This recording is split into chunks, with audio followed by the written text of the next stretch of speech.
के चलते मेरे साथ मौजूद है चाइल्ड स्पेशलिस्ट हैं डॉक्टर आबिद हुसैन मिर्जा साहब। अस्सलाम वालेकुम। जी जी, वालेकुम कैसे हैं सलाम। डॉक्टर साहब? बिल्कुल एवरग्रीन। डॉक्टर साहब रमजान मुबारक। डॉक्टर साहब ईद मुबारक, क्योंकि आप रमजान में भी हमारे माशाल्लाह, पास मिस बिल्कुल बिल्कुल, हाँ बिल्कुल, आपको भी मुबारक हो और बहुत मेरे जितने शुक्रिया। भी हैं ऑडियंस है और साम हैं उनको भी मुबारक हो ये। हाँ। और वाकई ये एक बहुत ही मुक़द्दस महीना था जो बड़े खुश उसलूबी से हमने और आपने तय कर लिया। अब चूँकि ईद आ गई और ईद भी अब तकरीबन गुजर रही है बड़ी तेज़ी के जी। साथ, तो इस पर भी अल्लाह का शुक्र है। ये असल में ईद और रमज़ान का बड़ा गहरा ताल्लुक़ है। हम जब रमज़ान के पूरे रोज़े रखते हैं तो एक रोज़ा रखना तो देखिए एक बहाना है अल्लाह मियाँ ने एक हमें दिया। असल में हमारे अखलाकियात को, हमारी लाइफ को संवारा जाता है, चार चांद लगाए जाते हैं हमारी लाइफ के अंदर, हमारी ज़िंदगी को बेहतर बनाया जाता है और उसको बेहतर के सिले में उसका जो सिला हम मांगते हैं वो ईद के शक्ल में होता है। तो माशाल्लाह इसी तरह की सब चीज़ें गुजरी हैं और आपको मालूम है और आपने जैसे बताया कि आपको माशाल्लाह 1.5 साल इसका लिंक हो गया और मेरे 8 महीने पूरे हो गए माशाल्लाह। जी हाँ। डॉक्टर साहब वैसे तो K21 पे आना जाना तो मेरा लगा रहता था शुरू से कि मुख्तलिफ शोज में मैं आती भी थी, फिर चली भी जाती थी, पर माशाल्लाह 1.5 साल से इस शो पे इसलिए हूँ क्योंकि आप लोग प्यार कर रहे हो, आप लोग देख रहे हो, सबसे बड़ी बात है। बिल्कुल ऐसे ही है। मैंने आपको जैसे बताया कि मेरे तकरीबन 8 माह यहाँ हो रहे हैं और तकरीबन सिर्फ 2 या 3 प्रोग्राम मेरे ऐसे हुए थे जो कि K21 में मैंने कहीं और किए थे, लेकिन जब से मैं आपके साथ आ गया तो आपका समझ लें कि मुझे आपसे बहन का प्यार भी मिला, घर का, बिल्कुल बिल्कुल और ऐसे ही बिल्कुल डॉक्टर ऐसे रिश्ते मिल गए साहब। आके कि मैं समझता हूँ कि मैंने एक अटैच हो गए कि जैसे मुझे अपना घर की तरह के माहौल मिल गया अंदर। और असल में ये होता है कि जब आपको कमेंट्स करने होते हैं, एक नॉलेज आपको प्रोवाइड करनी होती है, तो हमें ये देखना है कि सामने वाला वो किस अंदाज में जो है नॉलेज गेन कर रहा है और क्वेश्चन किस अंदाज से कर रहा है, अंडरस्टैंड कितना से कर रहा है। तो आप में वो क्वालिटी मैंने माशाल्लाह देखी, ग्लैमर भी था, नॉलेज भी माशाल्लाह आपके पास थी, तो इसलिए मैंने बड़ा डिसाइड किया। इस वक्त आप ये समझ लीजिए, कहने की बात नहीं है, इसमें मैं 8-10 चैनल हैं इस वक्त मेरे पास जो मैं जहाँ रेगुलर करता हूँ, लेकिन आपके चैनल को मैं सबसे ज्यादा प्रेफर करता हूँ। बहुत शुक्रिया डॉक्टर साहब, ये आपकी मोहब्बत है। और बहुत ही अच्छे तरीके से हम जितना डिस्कशन करते हैं। और जैसे आपने ईद कवाली से अभी कमेंट्स कराए थे तो बड़ा अच्छा था। तो अब आप शुरू कीजिए, बताइए कहाँ से मैं अच्छा, सबसे पहले तो हम थोड़ी सी बात, हालांकि रमज़ान गुजर गए पर हम इस पर थोड़ी सी बात करेंगे, फिर ईद पे आएंगे, मैं पूछूंगी ईद कैसी गुजरी, ईद के हवाले से बातें होंगी, पर थोड़ी सी क्योंकि रमज़ान में हम हमारा शो आपके साथ नहीं हो सका तो मैं पूछ नहीं सकी हूँ। डॉक्टर साहब ये तो बोलने वाली बात ही नहीं कि कोई रोज़ा रखे या ना रखे, हमें ज़रूरत है, हक ही नहीं है ना कहने का, वो अपना अमल है उसका। पर डॉक्टर साहब जो लोग रोज़ा रखते हैं उसके क्या फ़ायदे, अगर आप एज अ डॉक्टर अगर बताएं इस्लामी पॉइंट ऑफ व्यू से, तो अल्हम्दुलिल्लाह आप समझ सकते हैं कि आप खुदा की नज़र में एक हक अदा करें, जान की ज़कात है, ये सारी चीज़ें, पर डॉक्टरी पॉइंट ऑफ व्यू से आपकी बॉडी के लिए इतने घंटे भूखा रहना कितना बेहतर है? हाँ, देखिए ये जो एक बहुत ही खुशाइन अमल है ये। हमारे यहाँ जो ताल्लुक है, जो ग़िज़ा का एक ताल्लुक है, वो ये है कि खाई जाए। है सुबह खाएं, शाम खाएं, रात खाएं, जब आए हमने ग़िज़ा खानी है, खाना खाना है, चाय पीनी है, ये सब चीज़ें जो हैं जो बेलगाम चल रही होती हैं इनको लगाम दिया जाता है। और ये एक ऐसी तरबियत है ये जो पेरेंट के थ्रू बच्चों में जाती है और पेरेंट जो होते हैं उनको डायरेक्ट हमारे उलमा प्रोवाइड करते हैं। हैं हम और आपने जो सीखा पहले अपने पेरेंट्स से सीखा, फिर हमारे जो उलमा हैं दीन है और जो स्कॉलर्स हैं वो हमें बताते थे कि आपको रोज़े में यही चीज़ें करनी होती हैं। डॉक्टर साहब का ये बताता था कि आप ग़िज़ा को अपनी जगह बिल्कुल आप खाएं, लेकिन हर चीज़ का एक मुतवाज़िन चीज़ होती है, एक बैलेंस होता है सिस्टम। आप ग़िज़ा में अगर आप बैलेंस सिस्टम करेंगे तो मैं समझता हूँ आपकी लाइफ ज़्यादा बेहतर हो जाएगी। अच्छा, अब हमने ये देखा है कि ये रोज़े जो हम और आपकी उम्र के लोग हैं, ये जो मिडिल एज के लोग या यंगस्टर है, वहां तक तो चलो बात अच्छी लगती है, लेकिन ये जो रोजे बच्चे रख लेते हैं और हमने देखा ज्यादातर कि अभी उन पर फर्ज नहीं हुए और वो रोजे रख रहे हैं। अच्छा, उनकी हेल्थ भी अच्छी नहीं है। हमने देखा कि मैंने बहुत से बच्चे आए और बच्ची आई के लिए, कोई 9 साल की है, कोई 8 साल की है और कोई 11 साल के हैं, बच्ची हैं और बेटे हैं। तो मैंने पूछा ये क्या, अभी कहने के सर ये रोजे नहीं छोड़ते, रोजे रखना है। अब जब देखा गया कि बेचारे अंडर वेट हैं वो, तो ये भी नहीं होना चाहिए। है, उनको बैलेंस डाइट दी जाए और उनका तरीका ये किया जाए कि बच्चे जिन पे रोजे फर्ज नहीं है उनको पूरे रोजे के बजाय हाफ रोजे हो गए या दूसरे अंदाज में रोजे रखाए जाए, या उनको कम से कम फास्टिंग का एक उसको रिहर्सल करा दी जाए कि आप इस वक्त ये चीजें नहीं रखेंगे, इसलिए कि उनकी हेल्थ मुतासिर हो जाती है। फिर वो ऐसा ना हो कि कोई बीमारी लग जाए। जब आप कोई चीज बैलेंस डाइट नहीं लेंगी और अंडरवेट होंगी तो सबसे ज्यादा जरूरी आपने देखा होगा कि कोरोना जब हमारे यहाँ पीछे दफा आया था तो उसमें एक चीज बड़ा डिस्कस होती थी और वो इम्यूनिटी है। हम कहते थे इम्यूनिटी कम हो गई तो अटैक हो गए, अटैक हो गए। तो इम्यूनिटी एक्चुअली कमजोरी है, वीकनेस हुई जिसमें हमारे सेल कमजोर हो जाते हैं। तो अब हमें डाइट का बड़ा अच्छा ख्याल रखना है, अपने बच्चों को ग़िज़ा का बड़ा अच्छा ख्याल रखना है। हम ये सब चीजें देखेंगे तो हमारी लाइफ भी अच्छी होगी, हेल्थ अच्छी होगी और बीमारियां भी इतनी नहीं होंगी हमारे पास। तो ये एक बड़ा अच्छा सिस्टम है। डॉक्टर के पॉइंट ऑफ व्यू से ये है कि आप अपने बच्चों को एजुकेट करें, उनको बताएं कि इस तरह से। और अगर हमने देखा कि वो बच्चे कि जो वीक हो रहे हैं, पहले होना ये चाहिए पेरेंट्स को कि जो बच्चे रोजे रखते हैं उनको पहले डॉक्टर जाके आपके पास आके एक चेकअप उनका कर लिया जाए, ताकि हम उनके वेट वगैरह चेक कर लें, हाइट वगैरह चेक कर लें और उनको एक रूटीन, एक पैकेज दे दें कि ये आपने ग़िज़ा का इन बच्चों के इस तरह से ख्याल रखना है। और आपका हमारा ख्याल तो हर जगह ग़िज़ा लिखा हुआ है, वो तो कुरान में, हदीस में, किताबों में, हर जगह कि हम लोगों ने क्या खाना हो क्या नहीं खाना अपने हिसाब से, क्योंकि माशाल्लाह सेंस डेवलप हो जाता है। तो हम कहते हैं कि नहीं, हमारा जो है अगर फैट ज़्यादा है तो हम फैट कम कर देंगे, हमारे ओबेसिटी ज़्यादा है तो हम कार्बोहाइड्रेट कम कर देंगे, वो तो हम सब समझ लेते हैं, लेकिन बच्चों को एजुकेट करना पड़ता है। हाँ। तो ये बड़ा अच्छा, एक बात मैं और कहूंगी, मैंने एक चीज अपने ऊपर तजर्बा किया रमजान में। सब कह रहे होंगे रमजान गुजर गया, नहीं बातें करें, क्या करें, मिस कर रहे हैं, सच्ची मिस कर रहे हैं, बड़े फिट हो गए रमजान में रोजे रख के अपना आप बड़ा अच्छा सा लग रहा है ना। डॉक्टर साहब, मैंने एक चीज बड़ा अपने ऊपर तजर्बा किया कि मैं इफ्तार में फ्रूट्स जरूर खाती, तरबूज और फ्रूट चाट, मतलब समोसे पकौड़े सारी चीजें, फ्राई आइटम मैंने सारे साइड पे किए हुए थे, फ्रूट चाट और मैं तरबूज जरूर खाती थी। उससे मुझे एक तो एनर्जी मिलती थी और एक तरोताजगी नहीं होती, एक्टिव ऐसे में होगी, और साथ मुझे मेरी स्किन बहुत अच्छे लगने लग गई। तो फ्रूट्स इतने मतलब हम लोगों के लिए अच्छे, पर नॉर्मल रूटीन में नहीं खाते हम लोग, मतलब हमें ये होता है कि हफ्ते बाद चलो खा लिया, वरना रोज मैं समझती हूँ। आप क्या कहते हैं कि डॉक्टर साहब एक फ्रूट होना चाहिए रोज? नहीं, मैं ये कहता हूँ कि एक घर में एक दस्तरखान पे हर चीज होनी चाहिए। इसकी वजह क्या है कि देखिए वालिदैन बड़े भी हैं, वहाँ पर भाई बहन बड़े हैं, बच्चे हैं छोटे जो 10-12 साल 14-15 साल के, उनको एनर्जी की जरूरत है। जैसे मैं बात कर रहा था एनर्जी की, तो उनको ज्यादातर ऑयली और फैटी डाइट खाने की जरूरत है और प्रोटीन की डाइट उनको खाने की जरूरत है। हम लोगों को प्रोटीन डाइट इतनी जरूरत नहीं है, इतनी फैट डाइट की जरूरत नहीं है। तो हमारे पास एक वैरायटी होती है, वो चीजें हो जाए, किसी को फ्रूट हमने देने, किसी के पकौड़े टाइप की चीजें देने, किसी को बर्गर टाइप की चीजें बच्चों को भी देने, इसलिए कुछ तो खाए ना वो बच्चे जो होते हैं। तो इस तरह से डाइट हमारी डिवाइड हो जाती है। अच्छा, फिर हमने देखा कि छोटे पे उनको फूड सप्लीमेंट दिए जाते हैं कि भाई अगर आप ये पूरी तरह नहीं खा रहे तो ये फूड सप्लीमेंट है, आप इनको जो है मिल्क में मिला के देते हैं या चाय या दूध में मिला के देते हैं। आप कभी किसी को ट्वाइसली देते हैं, किसी को रात को एक टाइम दे देते हैं। तो ये ग़िज़ा का एक सिस्टम है ये, समझे ना। लेकिन ये बड़ा अच्छी बात है कि ये बड़ी ओरिएंटेशन है ये, कि जैसे आपने कहा कि हम जो है फैटी डाइट के या पकौड़े टाइप की चीज हम नहीं ले रहे, तो ये हमारे लिए बेहतर है। इसलिए कि हम पहले ही से हमारी ओबेसिटी, हमारा वेट ज्यादा है। डॉक्टर साहब, मैं डरी हुई हूँ, अब मैं आपको बताती हूँ, अल्लाह माफ करे, बड़ी डरी हुई हूँ। अल्लाह मेरे जो भी मुझे देख रहे हैं और जो मुझे नहीं भी देख रहे हैं, इन सबके लिए दिली दुआ है कि अल्लाह सेहत तंदुरुस्ती दे। मैंने रमजान में एक तो मेरी फैमिली और आउट ऑफ फैमिली फ्रेंड्स में भी मैंने अंडर मतलब 40-30 मैंने देखा कि हार्ट पेशेंट नहीं थे, अचानक रात को अटैक आया और डेथ हो गई। तो मैं इतने खौफ में आई। एक मैंने अपना मतलब बचपन से सुना हुआ था कि आपको बड़ी उम्र में अटैक आता है और आप तब, और वो भी पहले अटैक में नहीं जाते हैं। अब 30 के अंदर 40 के अंदर आपको अटैक आ रहा है और आपकी डेथ हो रही है, मतलब दूसरे तीसरे अटैक पे आप जा ही नहीं रहे। मैं इतनी डरी कि मैंने अपनी डाइट ही चेंज कर दी। मैंने ऑयल खाना कम कर दी, वैसे भी कम खाती थी मसाले, पर वो जो फ्राई आइटम थे वो मैंने रमजान में पूरे निकाल दिए। मैंने कहा नहीं भाई, जान है तो जहान है। हाँ, आप किसी बीमारी में या अल्लाह ना करे खुद तो चले जाए, पर पीछे लोग जो आपके खानदान रोता है ना, वो बड़ा खतरनाक होता है। इसके लिए देखिए सबसे अच्छी बात जो मैंने बताई अभी, और वो है चेकअप है जी। अगर जैसे मैंने कहा कि बच्चों के हवाले से कहा कि बच्चों का अगर हम रूटीन चेकअप कर लें, इसी तरह बड़े अपने चेकअप करा लें।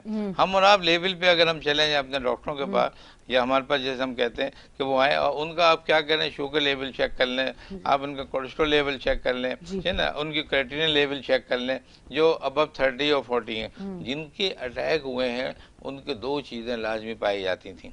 एक तो उनका कोलेस्ट्रॉल बढ़ा हुआ था, समझे ना। जब कोलेस्ट्रॉल जब आपका बढ़ जाता है तो बहुत सी चीज़ें जो है ऐसी डिस्टर्ब हो जाती हैं जो अचानक अटैक की शक्ल में आ जाती हैं।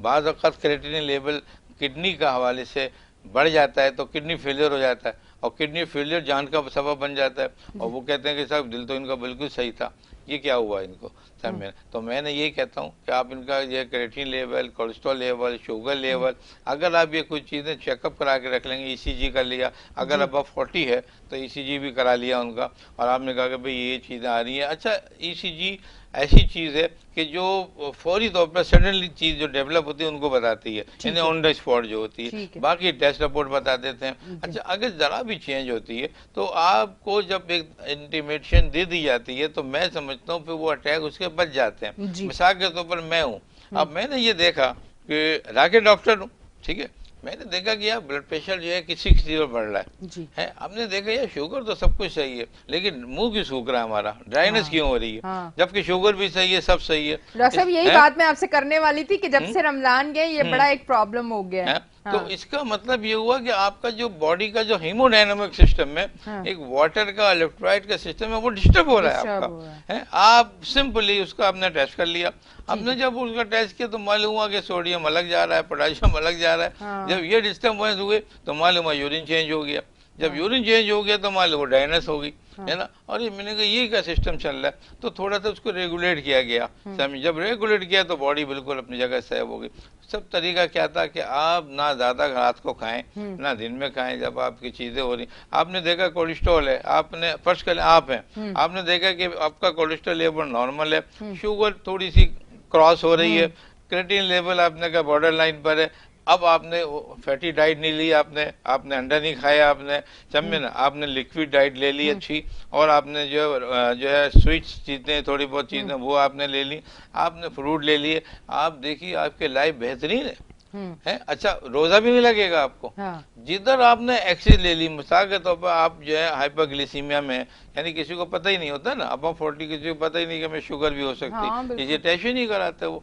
अच्छा, फिर क्या कहते हैं कि हमें प्यास बहुत लग जाती है। अब प्यास तो लगेगी जब ग्लूकोज लेवल आपका बढ़ रहा है। अच्छा, ये लोग जो होते हैं अगर इनका मैनेजमेंट बड़ा मुश्किल होता है, आपने चेक नहीं कराया और आप शुगर के रिस्क पर आ गए, आपका शुगर लेवल कभी बिल्कुल कम हो जाएगा, बिल्कुल कभी जो बिल्कुल जो हाई हो जाएगा। आपको एक रेगुलेशन बड़ी जरूरी हो। ठीक है डॉक्टर साहब, तो ये सब चीजें जो है मैं समझता हूँ एक डाइट से ताल्लुक होता है। ठीक है डॉक्टर साहब, वापस आएंगे ईद पे हम बात करेंगे, कितनी ईद आपकी जमा हुई है, फिर मैं अपनी ईद बताऊंगी। ब्रेक पे जा रहे हैं, वापस आते हैं जी। नाज़रीन कहीं ना चाहें लेते एक छोटी सी ब्रेक, मिलते हैं ब्रेक के बाद।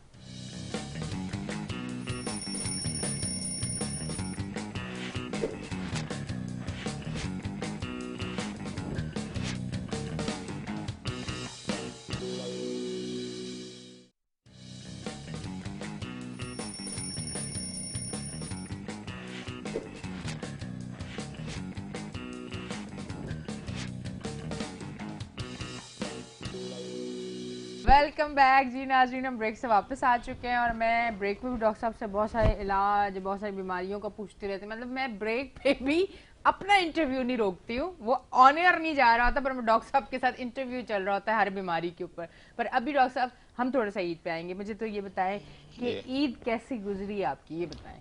देखिए, ये बड़ा एक खूबसूरत सवाल भी है, और ये ऐसी चीज़ है जो हर एक का डिफरेंट तरीका होता है। मैं ना कि फैमिली वाइज अलग हो जाता है, इंडिविजुअल अलग हो जाता है। मेरा ताल्लुक जो है ऐसी फैमिली से है कि हमने क्या किया था कि हमारे जो वालिदैन थे जब हयात थे वालिद साहब मेरे, तो हम जहाँ ईद की नमाज पढ़ते हैं वो एक मखसूस है हमारी जी, वो शुरू से 50 साल जब उसी जगह पे पढ़ते हैं। ठीक है। जब ये इनका वालिदैन का हमारे इंतकाल हो गया तो वही सिलसिला अब भी जारी रहा। लेकिन हुआ ये था कि जब दूसरे भाइयों बहनों की शादियां हो गई तो वो अलग अलग जगहों पे चले गए, कोई डिफेंस चला गया, कोई नॉर्थ में चला गया, कोई कहीं चला गया। तो हमारे वालिद ये रस्म डाल के गए थे कि कुछ भी होगा नमाज एक ही जगह पढ़नी है। क्या बात है। उसको फिर मैंने कंटिन्यू कराया जब उनके इंतकाल के बाद। सबसे बड़े हैं घर में मैं मुझसे एक बड़े भाई हैं। हाँ, लेकिन बस ये होता है कि वो बस आपने बेड़ा उठा लिया, बड़ा वो हमने उठा लिया बेड़ा। तो वो वालिदैन जो थे वो विरासत देखता है तो मुझे दे गए कि भाई वो आबी साहब जो है वो जरा बंदे लगे बड़े भाई बड़े बड़े काबिल हैं समझे। तो लेकिन बस अपनी की बात थी कि वो बेलदन मेरे साथ ही रहते थे तो कहने के वो आबिद ही करेंगे, डॉक्टर साहब ही करेंगे जो।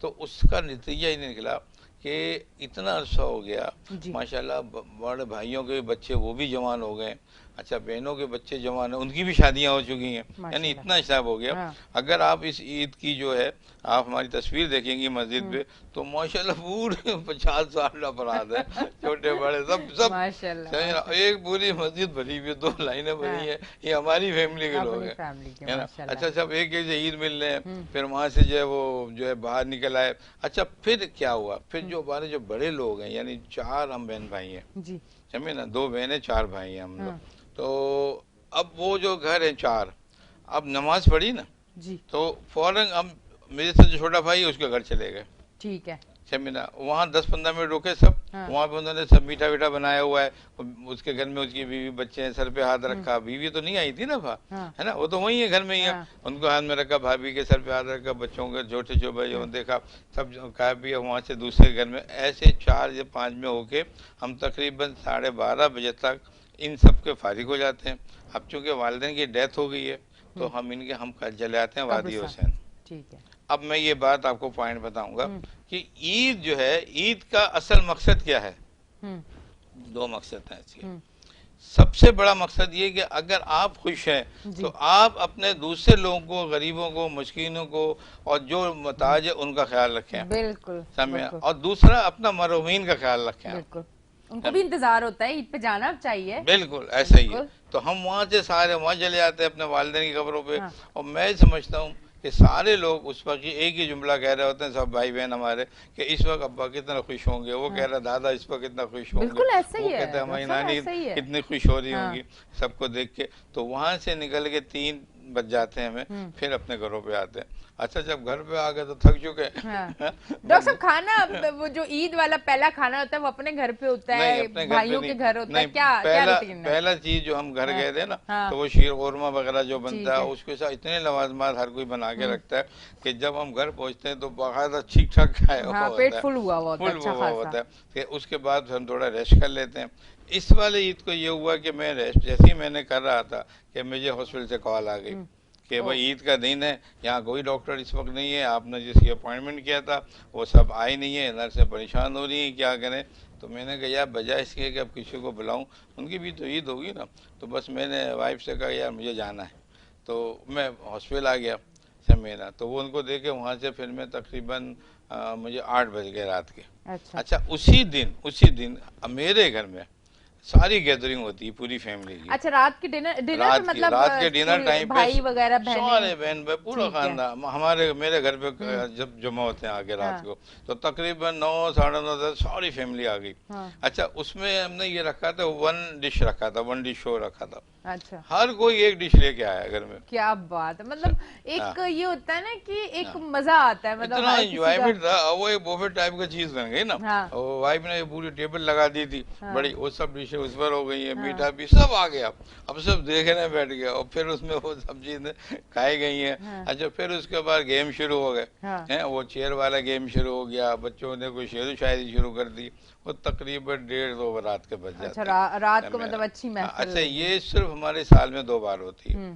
एक जो है ईद के दिन मेरे घर हो जाती है और जो ईद होता है बकरीद को जो होती है वो बड़े भाई के घर। तो ये 2 दिन और ये पूरे 2 बज जाते हैं रात के। डॉक्टर साहब ये बताएं आपको ईदी मिली कि नहीं मिली, मतलब दी तो आपने होगी सबको, वो मैं बाद में पूछूंगी। अच्छा, आपको किसी की तरफ से ईदी मिली कि नहीं मिली? मुझे सब एक तरफ से मिली। किसकी तरफ? बड़े भाई। क्या बात है, मतलब चले अच्छी बात है, मतलब आपको एक ही जगह से। हाँ एक जगह से और हमारी तरफ से सबको गई।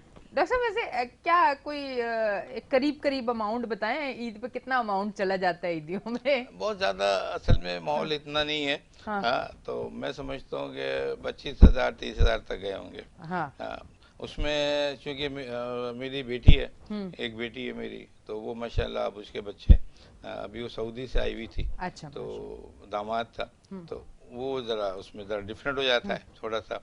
और बाकी जितने भी बहन भाई हैं, वो बड़े हैं छोटे हों भाई, वो सबको दी जाती है, तो बड़ा मज़ा आता है, बहुत इंजॉय होता है। हाँ, हाँ, वो ईद का सिलसिला जो होता है उसमें ये नहीं मालूम होता है कि ये पैसे दे रहे हैं नहीं दे रहे, बल्कि बड़ा अजीब सिस्टम, एक इंसान जो है ना बड़ा हैप्पीनेस महसूस करता है बिल्कुल, उसमें, इसलिए कि हर शख्स जो है ना, अब जैसे मैं छोटे भाई को दे रहा हूँ, अब वो डायरेक्टेड अपनी जगह का, अपनी कंपनी का, अब उसको 150 200 या 1000 का कोई कमी तो नहीं है, है उस अल्लाह का शुक्र है सब है, लेकिन खुशी कितनी है, खुशी है? कितनी, बिल्कुल ऐसा ही है, तो वो बड़ा ही सिस्टम जबरदस्त था। ये जो वालिदैन हमारे होते थे, तो क्योंकि मेरे घर में तकरीब पहले तो वालिदैन मेरे साथ होते थे, तो वो यहाँ मौजूद होते थे, तो फिर वो भी, हम भी सर पे हाथ रख रहे हैं, वो भी रख रहे हैं, तो बड़ा एक अच्छा सिस्टम। बाकी यही है, खुशी का समा होता है, लेकिन इसमें खुशी देखिए, आप देखिए कि इसमें दूसरों का ख्याल रखा जा रहा है, सब बहन भाई इकट्ठे हैं, और यही यही दर्श देता है ना, ये देता है कि आप लोगों का ख्याल रखें, अपने रिश्तेदारों का ख्याल रखें, अपने पड़ोसियों का ख्याल करें,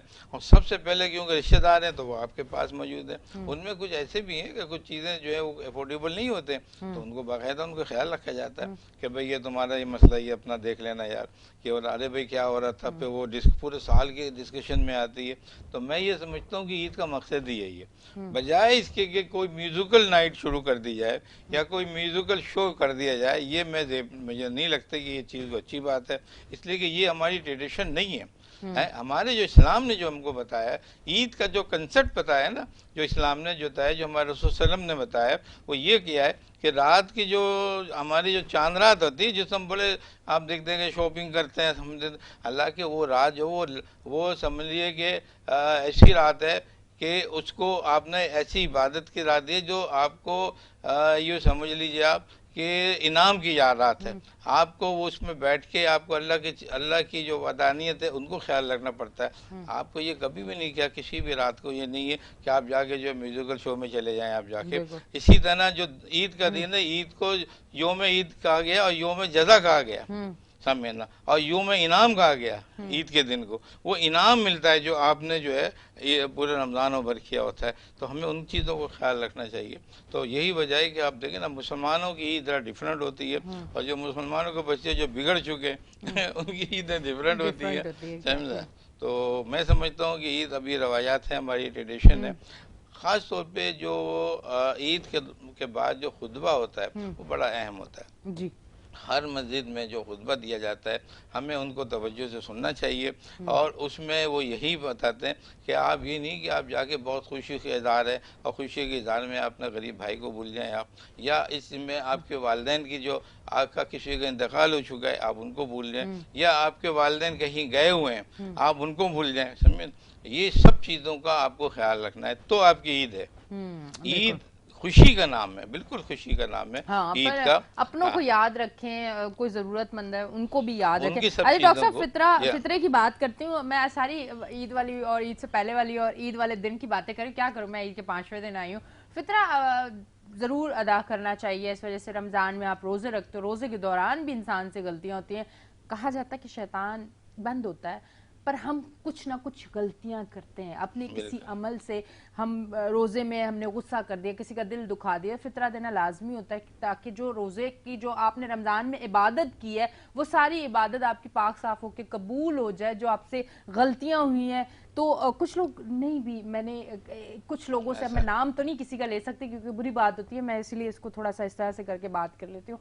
वो कहते हैं ठीक है इबादत तो कर ली, फितरा नाम भी दिया तो क्या हुआ। तो उसकी उन लोगों के लिए मैं कहती हूँ कि आप YouTube पे जाके सर्च करें, मतलब लिख के कि फितरा देना क्यों जरूरी है, ताकि आपको भी नॉलेज मिले कि आया आप इबादत करते हो, फितरा देते हो, ईद किस लिए होती है, रमज़ान किस लिए होते हैं, ये फितरा किस लिए होता है, ये ज़कात किस लिए होती है, ये खुम्स किस लिए होता है, मतलब हर एक चीज़ का आपको मिलेगा। ये जो यकीन करें, ये जो स्मार्टफोन है, इसमें जो ऐप्स है, ये जो सोशल मीडिया है, इसको पॉजिटिव अगर आप यूज़ करें, आप बहुत नॉलेज गेन कर सकते हैं। बिल्कुल ऐसे ही है। देखिए, जहाँ रमज़ान जैसे शुरू होते हैं तो रमज़ान का सवाब इसलिए ज़्यादा होता है कि हर चीज़ की वैल्यू बढ़ जाती है, समझना। ये नहीं कहते कि आपकी जो नेकियां हैं वो बाज़ औक़ात ऐसी भी जो 70 गुना बढ़ जाती हैं। इसी तरह आप जब रमज़ान में गुनाह करते हैं तो वो भी हो जाता है, बढ़ चढ़ के गुनाह का लेवल बढ़ जाता है, लेवल बढ़ जाता है। आप बिल्कुल सही कह रही हैं। इसलिए बड़े गुनाहगार भी रमजान में, डॉक्टर साहब मैं माजरत के साथ मैं कहना चाहूंगी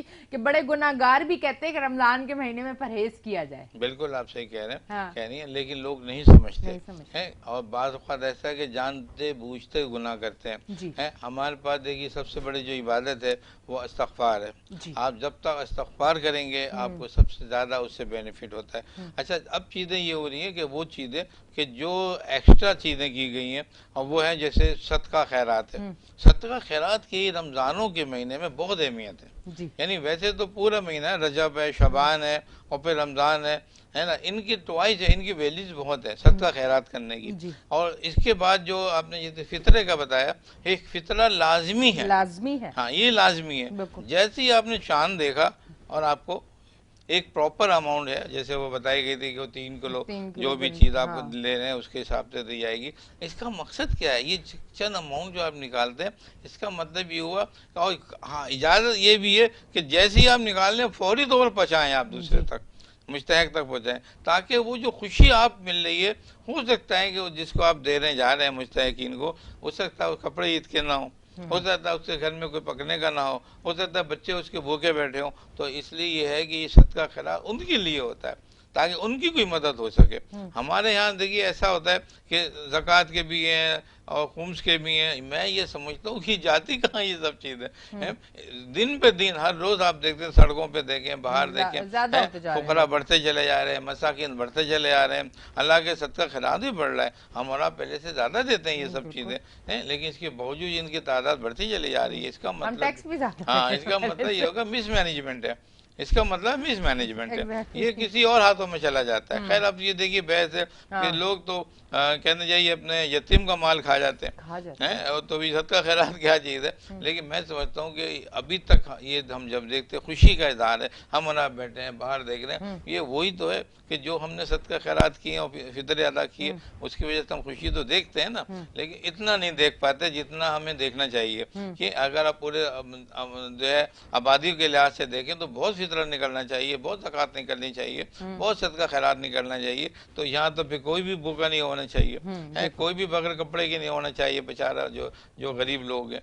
तो ये एक बड़ी अहम है, अल्लाह ताला ने बड़ा अहम रखा है ये कि खुशी के मौके पे भी आप लोगों को याद रखें, अपने रिश्तेदारों को रखें या पड़ोसियों को याद रखें। आप जो है जो बाहर के जो मसाकीन हैं, यतीमों का अपना ख्याल रखें, ये बड़ी ज़रूरी चीज़ है। इस्लाम बड़ा अहम मज़हब है ये, इस हवाले से भी।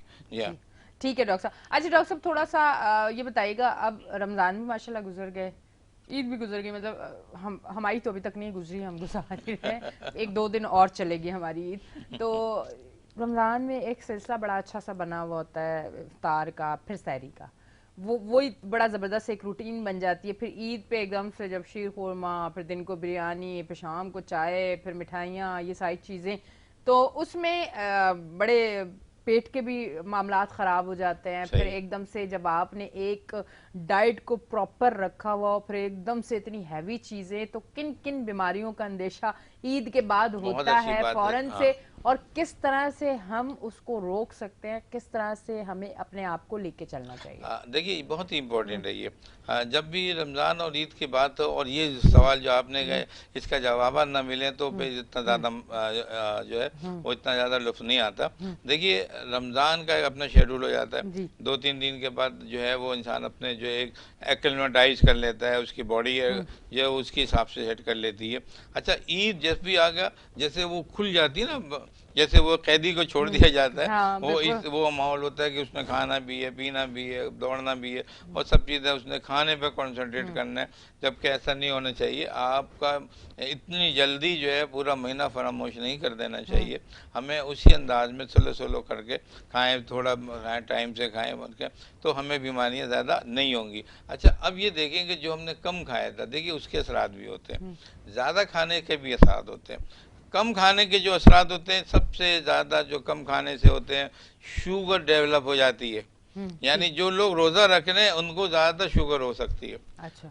जो रोजा रख रहे हैं उनको गुर्दे की बीमारी हो, यानी जो रख लिया उनकी बात कर रहा हूँ मैं। हमारे यहाँ जो रोजे रखने के बाद हमने जब इनके जो कैलकुलेशन की, इनकी इन्वेस्टिगेशन की, इन लोगों का शुगर लेवल हाई मिला हमें बाद वाला 30 दिन गुजरने के बाद। हमने यूरिक एसिड किया, यूरिक एसिड में ज़्यादा मिला इनका, सब मिला। हमने कोलेस्ट्रॉल किया, हमें कोलेस्ट्रॉल लेवल ज़्यादा मिला।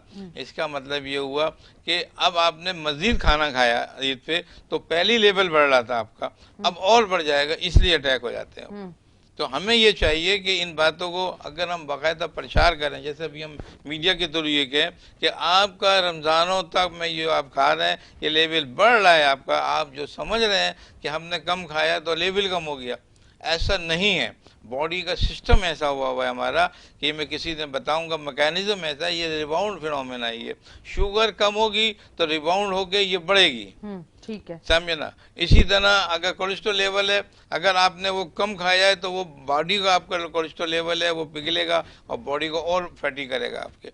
तो ये सिस्टम डेवलप हुए होते हैं। हमें इनको एक ग्रेजुअल खाना पीना खाने से हम कंट्रोल कर सकते हैं। आप आहिस्ता आहिस्ता जो है डाइट अपने शामिल करेंगे, स्लो स्लो बढ़ाएंगे, 15 से 20 दिन में, नेक्स्ट 15 से 20 दिन में आके ये लेवल में आएंगे, आप अपने स्टेटस पे आ जाएंगे आप। अच्छा, अब ये हो गया। अब क्या किया, यहाँ तो लेवल बढ़ गया था, अब और अच्छा बड़ों ने खाया तो ये अटैक हुआ रहते ना। अब बच्चों का क्या, बच्चों का तो शुगर लेवल का इतना पता नहीं चलता है। छोटे बच्चे जो हैं या जो यंग बच्चे हैं वो भी, उनके भी ये होते हैं, लेकिन उनका टॉलरेंस पावर ज़्यादा होता है। अच्छा, जो लोग ज़्यादा खा रहे हैं उनकी बीमारियाँ अलग हैं। उनकी बीमारियाँ क्या, गैस्ट्रो, पेट की बीमारियाँ हैं। अच्छा, ठंडा पानी मशरूबात पिए जा लें तो सीना ख़राब हो गया उनका, सब मेरा नाक बंद हो गई, ज़्यादातर नेज़ल ऑब्स्ट्रक्शन होते हैं। इसकी वजह क्या है, हमारे यहाँ पोल्यूशन बहुत पाया जाता है, हमारे यहाँ एलर्जन बहुत ज़्यादा पाए जाते हैं। अब उसके साथ जब आप और कोल्ड चीज़ें आप ले लेते हैं तो गले ख़राब हो जाते हैं आपके। तो ये भी गले की बीमारियाँ आप देखें ना, इस पर जो भी मरीज़ आ रहे हैं, किसी की नाक बंद है, किसी का गला ख़राब हो रहा है, किसी के मोशन लग गया, किसी के गैस्ट्रो वोमिटिंग हो रही है, ये सारे सिस्टम जो है बैलेंस सिस्टम डिस्टर्ब होने से हो रहा है। चलो, आपको ग़िज़ा का अपना सिस्टम बेहतर बहुत लाजमी करना पड़ेगा। अच्छा, फिर यही नहीं है बैलेंस करना है, बल्कि खाने पीने का जो सिलेक्शन है वो भी बेहतर करना है। ये नहीं कि आप एक ही चीज़ है, आप बारबेक्यू खा रहे हैं, कुली मिल गई तो बारबेक्यू खाई चले आ रहे हैं आप, समझे ना। अगर आप राइस है तो राइस खा रहे हैं आप, समझे ना। तो ये नहीं, आपको बहुत स्लोली आप खाने पड़ेंगे चीज़ों को, वरना मुझे पता है कि इस पर अमल नहीं होता है। लिहाजा हमने अपने क्लिनिक के दरवाजे खोल रखे हैं कि आप लोग आ जाएं, क्योंकि आप लोगों ने तो सुनना नहीं है। पर डॉक्टर साहब, एक बड़ी अच्छी सी मखलूक है मेरे साथ रहती है, वो उसका मैं बता नहीं सकती वरना बड़ा नाराज़ हो जाएगा। तो वो माशाल्लाह उसकी कुछ रूटीन ऐसी है, अल्हम्दुलिल्लाह, अल्लाह उससे सेहत तंदुरुस्ती दे, कि माशाल्लाह माशाल्लाह अच्छा वाला खाना, मतलब 2 जिंगर बर्गर विद फ्राइज। अच्छा। हाँ, और उसके बाद भी कहना कि थोड़ा सा अगर कुछ और मिल जाए तो। अच्छा, उससे हुआ क्या है कि वेट बहुत बढ़ गया है, वेट बढ़ा है और उसके साथ रंग खराब हो रहा है। मुझे ऐसा लगता है कि जब आप ज्यादा खाओगे आपका वेट बढ़ेगा तो आपका रंग भी खराब लगेगा ना, आप सांवले हो जाओगे, मतलब गुद्दी काली सांवली, मुंह काला सांवला। तो मैंने कहा ये तो अपने साथ बड़ा खुद ही जुल्म है। डॉक्टर साहब थोड़ा सा बता दें कि ये जो आजकल के बच्चे हैं, 15-16 साल की एज के जो बच्चे हैं, ये जिस तरह से फास्ट फूड खाते हैं, चले एक लिमिटेड हो कि आपने एक बर्गर खा लिया कोई दूसरे दिन, अब आप माशाल्लाह 2 ginger burger with fries and cold drink और चाय 3 to 4 टेबल स्पून डाल के आप चाय 1 कप ले रहे हो, तो मतलब कितना आपकी सेहत के लिए खराब है। बिल्कुल आप सही कह रही हैं। मैंने जैसे बताया था कि खाली सारा जो मामला डाइट का है वो बैलेंस का है। कोई भी चीज़ एक आप खा रहे हैं, जैसे आपने बर्गर आप खा रहे हैं या आप कोल्ड ड्रिंक ले रही है, देखिए एक उसमें एलिमेंट आ रहा है ज़्यादा, किसी में कोलेस्ट्रॉल बहुत ज़्यादा जा रहा है ना, किसी में जो है आपके जो है मशरूबात जो है आप खा रहे हैं, ऐसी चीज़ें एलिमेंट है जिसमें इलेक्ट्रोलाइट्स वगैरह है, हमने फ्लूइड से वो आपका डिफरेंट जा रहा है ना। किसी में आपके जो पीने की चीज़ें हैं, किसी में खाने के हैं, किसी में आपने देखा कि आपने ड्राई फ्रूट भी नहीं खा रहे, आप जो है ऐसी ग़िज़ा खा रहे हैं जो सिस्टम जैसे राइस है ना, आप चाइनीज़ ही खाए चले। तो ये सब चीज़ें जो है बैलेंस सिस्टम को डिस्टर्ब करते हैं। कभी कार्बोहाइड्रेट लेवल बढ़ जाता है तो वो फैटी हो जाएंगे बहुत ज़्यादा, उनका लेवल आप देखेंगे तो बाद औक़ात उनका लेवल, शुगर लेवल उनको ज़्यादा मिलेगा।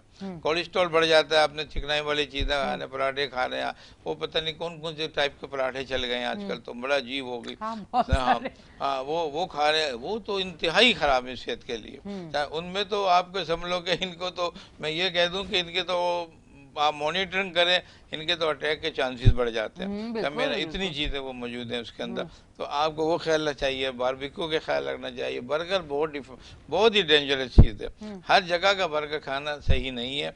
जो बाकायदा ऐसी जगह मौजूद है जो बिल्कुल रमज़ानी सेहत के मुताबिक है, ज़रा कॉस्टली होते हैं वो, है ना, लेकिन आप खाएं, लेकिन वो भी प्रॉपरली खाएं, यानी कि डेली खा रहे हैं आप साले। डेली वाला काम ना, जेब पे तो ये आपका जो बड़ा वजनी हो सकता है। बिल्कुल आपका देखिए जो मैदा है ना, वो देखिए हर चीज़ अफोर्ड नहीं कर सकता मेरा, उसके जो लेवल जो है वो डिफरेंट हो जाते हैं। वो हमारे पास ऐसी चीज़ें जो फैक्टर होते हैं, ये खाने से हमारा जॉन्डिस, हमारे यहाँ जो है लीवर मुतासर हो जाता है। अच्छा, बाद औक़ात इन चीज़ों में हेपेटाइटिस आ जाता है, हेपेटाइटिस बी, हेपेटाइटिस सी आ जाता है इसके अंदर। इसमें जो है शुगर की बीमारी आ जाती है, इसमें मैदे की बीमारी आ जाती है। मैं ये कहता हूँ कि कोई भी चीज़ है अगर आप जब अभी बैलेंस रखेंगे तो आपका सेहत बेहतर होगी और तमाम बीमारियों से आप महफूज रह सकते हैं। ठीक है, ठीक है, बहुत बहुत शुक्रिया डॉक्टर साहब, आप तशरीफ लेके आए। सेगमेंट का टाइम खत्म हो चुका है। एक बार फिर से आपको ईद मुबारक। लेकिन आपकी भी ईद चल रही होगी, क्योंकि जो लोग आ रहे होंगे वो ईद मुबारक तो जरूर कर रहे होंगे, क्योंकि स्टार्ट का एक हफ्ता कुछ इसी तरह जाता है। बिल्कुल, बहुत बहुत शुक्रिया, आप तशरीफ लेके आए। थैंक यू जी। नाज़रीन, आप देख रहे हैं हमारा show weekend shine with Anisha. एक बार फिर से दिल से ईद मुबारक। कहीं ना जाए, मैं कहीं नहीं जा रही, मैं यहीं हूँ, 11 बजे तक आपके साथ लाइव हूँ। अगले सेगमेंट पे फिर आएंगे, ब्रेक लेंगे।